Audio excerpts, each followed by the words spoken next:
Nous vivons une époque de grande tentation. Baisser le regard n'a jamais été aussi difficile. Aujourd'hui, les écrans sont partout. Télévision, téléphone, tablette et les réseaux sociaux nous bombardent. TikTok, Snapchat, Instagram et bien d'autres. La modestie en public n'est plus la norme. Il semble presque impossible d'éviter l'exposition au haram. Mais souviens-toi toujours, quand Allah guide un cœur, aucune tentation ne peut le dominer.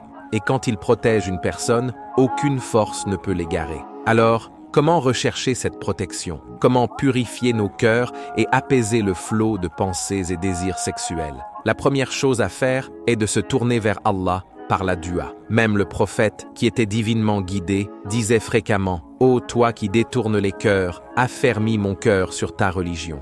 Si l'homme le plus pieux de l'histoire avait besoin de demander à Allah la stabilité, qu'en est-il de nous?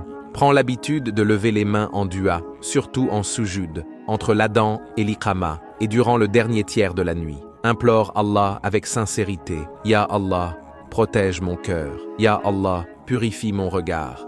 Ya Allah, aide-moi à rester ferme.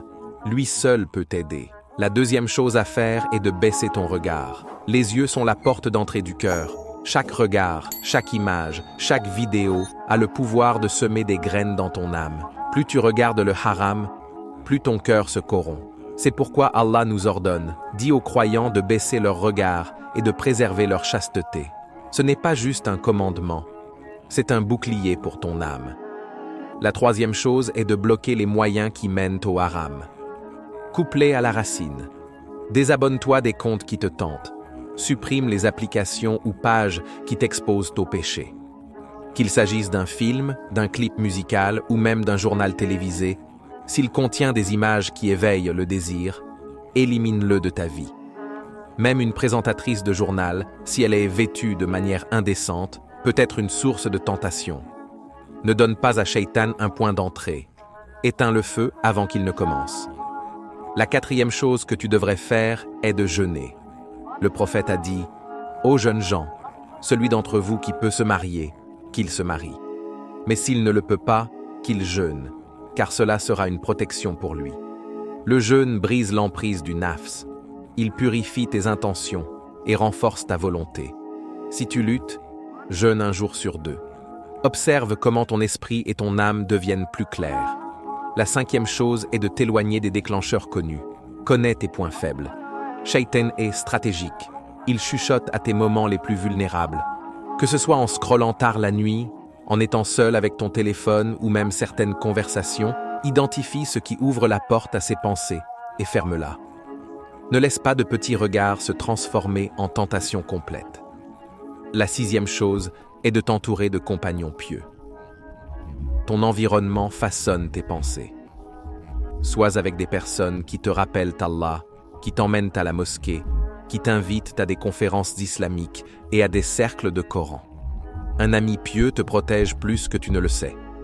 Ils influencent ton comportement, tes objectifs, tes habitudes, même tes pensées privées. La septième chose est de te maintenir occupé avec des actions bonnes et productives. Un esprit oisif devient un terrain de jeu pour Shaitan. Utilise ton énergie de manière bénéfique.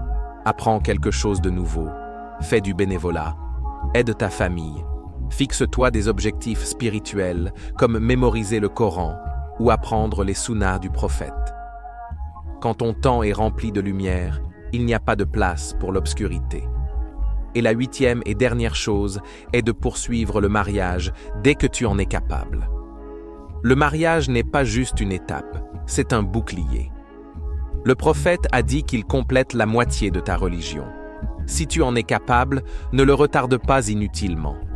Une voie halal te protège de tomber dans le haram. C'est une miséricorde d'Allah. Alors, fais le pas avec sincérité et confiance en lui. Mes chers frères et sœurs, ce ne sont pas juste des conseils. Ce sont des actes d'adoration. Ce sont vos armes contre un monde qui vous invite constamment au péché. Et surtout, ce sont des chemins vers la miséricorde et la guidance d'Allah. Je demande à Allah de protéger vos cœurs, vos yeux et vos pensées, qu'il vous renforce dans les moments de faiblesse, et qu'il remplisse votre vie de la douceur de l'iman qu'aucun désir ne pourrait égaler. Si ce message t'a touché, partage-le avec un frère ou une sœur qui en a besoin. Et n'oublie pas, agis dès aujourd'hui. Commence par une simple dua. Qu'Allah te facilite.